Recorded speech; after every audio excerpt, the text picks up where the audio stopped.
Има 40 години, живее во Скопје, а нејзиниот список на жртви е долг. Во архивите на судовите има една пресуда, но и неколку кривични пријави. Во последните 3 години има 3 пријави за измама.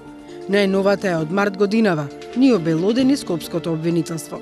Според списокот на кривичните пријави, ги најдовме и жртвите и начините на кои таа мамела. Многу мајсторски, многу смарт, многу тактично, многу промислено, плански.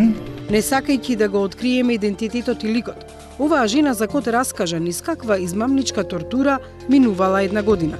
Сакајќи да стане бизнис партнер во фирмата во која работела и се обратила на Розмарин Стојковска, која е била клиент и со која се познавала неколку години.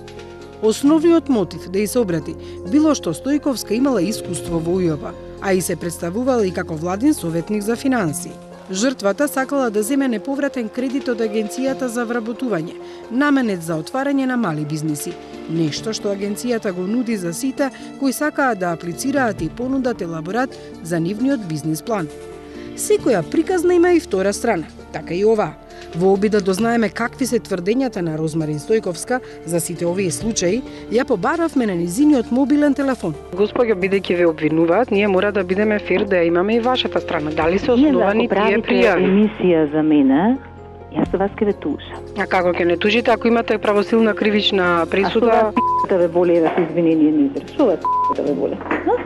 Розмарин Стојковска не сакаше да се види со нас за да објасни зошто е осудена за измама и зошто против неја има неколку кривични пријави.